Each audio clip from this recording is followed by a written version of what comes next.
दोस्तों, आपका स्वागत है इंग्लिश 24/7 में। Welcome back to English 24/7। आज हम लोग बात करने जा रहे हैं पास्ट कंटिन्यूअस टेंस के बारे में। पास्ट कंटिन्यूअस जो भूतकाल में जो चीजें हुई थी और वो हो रही थी, they were in the motion, they were in the action, जो रुकी नहीं थी। इन सेंटेंसेस के बारे में हम इन्हें कैसे पहचान सकते हैं? ये सेंटेंसेस हिंदी में ये समाप्त होंगे रहा था, रही थी, रहे थे, या इन इन इस तरह के सेंटेंसेस में जहां पर की एक्शन चल रहा था। तो आइए शुरू करते हैं।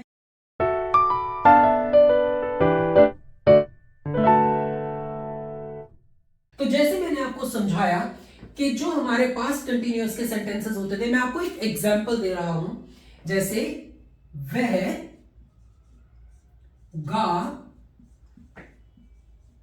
रहा था, ये एक सेंटेंस है। ये क्योंकि ये पास्ट की बात है, ये पास्ट है हमारा, था पहले हो चुका है। गा रहा था, वो चल रही है। एक वो चीज जो थी, हम बता रहे हैं कि वो चल रही थी। वो कब शुरू हुआ, कब खत्म हुआ, इसमें टाइम नहीं जुड़ा है। टाइम जुड़ने के बाद में सेंटेंसेस हमारे जो होते हैं, जो टेंस होती है, वो परफेक्ट फॉर्म में चला जाता है। लेकिन ये कंटिन्यूअस है।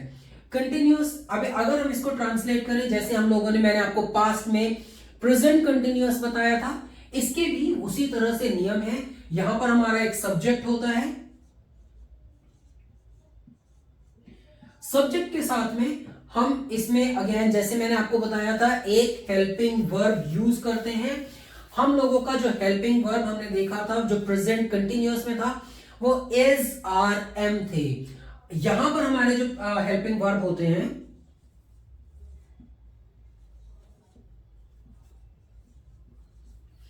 ये हम लोगों के वॉज और वर, ये हम लोगों के हेल्पिंग वर्ब होते हैं पास्ट कंटिन्यूअस में।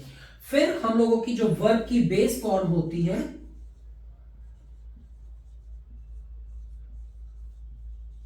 With ING। वह गा रहा था, हमारा सब्जेक्ट वह है, ही।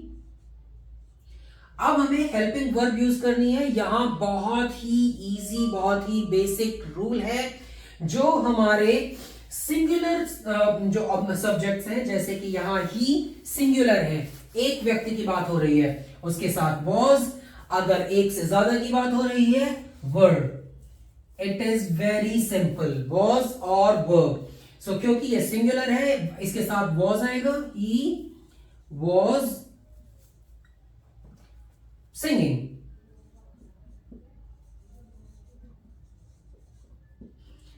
It is very simple. सिर्फ सब्जेक्ट, हेल्पिंग वर्ब, वर्ब की बेस फॉर्म प्लस ING, और हमारा पास्ट कंटिन्यूअस का ट्रांसलेशन रेडी है। He was singing।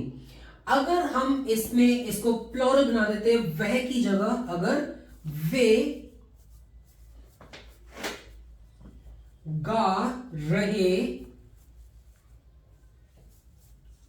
थे, और यहां हम इसको कंसीडर कर रहे हैं कि अभी हम एक से ज्यादा लोगों के बारे में बात कर रहे हैं। यहां हम, हमारा जो सब्जेक्ट है वो प्लूरल है। सो दे, क्योंकि मैंने भी आपको बताया जो हेल्पिंग वर्ब है, प्लूरल के साथ में वर आता है। So they were singing. It is as simple as it is. अगर इसमें हम एक अब नेगेटिव सेंटेंसेस के बारे में बात करें, वे गाना, वे नहीं गा रहे थे, नहीं गा रहे थे, they were not singing. It is as simple as it is. और अगेन बहुत इजी है। अगर इसमें हम इंटेरोगेटिव सेंटेंसेस होते, क्या वे नहीं गा रहे थे, हमारा जो हेल्पिंग वर्ब है वो सबसे पहले आ जाएगा। वर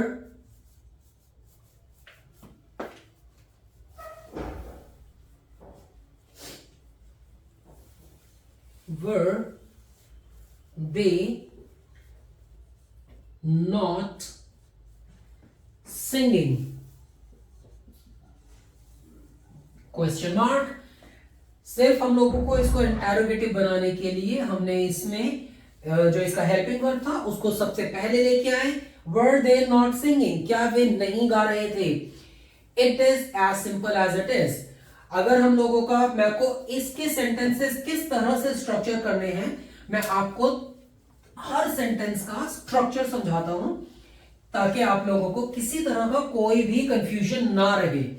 अगर हम लोगों का एक अफर्मेटिव सेंटेंस है, एक पॉजिटिव सेंटेंस है, तो उसमें हम लोगों का सबसे पहले आएगा सब्जेक्ट। सब्जेक्ट के बाद में हमारा प्लस हमारा हेल्पिंग वर्ब आएगा,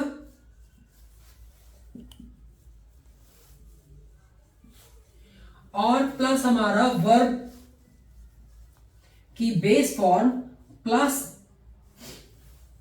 वर्ब की बेस फॉर्म प्लस ING। ये हमारा अफर्मेटिव सेंटेंस है। अगर ये हमारा नेगेटिव सेंटेंस होता तो हमारा आता सब्जेक्ट प्लस हेल्पिंग वर्ब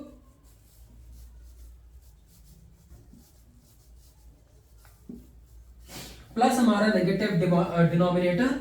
जैसे कि अगर हम नॉट यूज करते हैं, दे वर नॉट सिंगिंग, तो negative denominator not, plus again verb की base form and ING।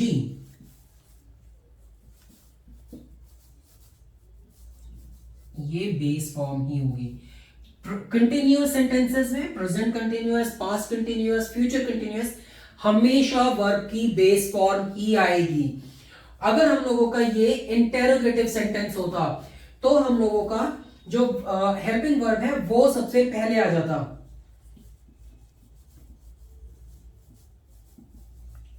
Helping verb plus subject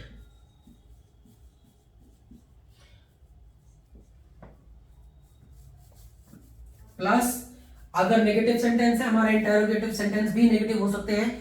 क्या भी, ऐसे सवाल जिनमें क्या भी हो सकता है और नहीं भी हो सकता है, तो नॉट आना या ना आना इस पर डिपेंड करता है कि क्या वो एक नेगेटिव क्वेश्चन था। जैसे क्या वे गा रहे थे, इसमें ये नेगेटिव सेंटेंस नहीं है, लेकिन क्या वे नहीं गा रहे थे, तो बेसिस दैट उसमें नॉट आ भी सकता है, और अगर वो नेगेटिव सेंटेंस नहीं है तो नहीं भी आ सकता। उन दोनों चीजों को हम याद रखेंगे। हेल्पिंग वर्ब प्लस सब्जेक्ट, ये डिपेंड करता है कंडीशन पर, एंड अगेन वर्ब की base form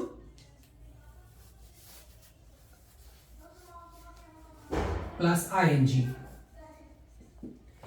it is as simple as it is. अगर कोई भी सवाल है आप हमारे कमेंट बॉक्स में डाल सकते हैं और हम उसको रिप्लाई करने का ट्राई करेंगे। Thank you so much and stay tune.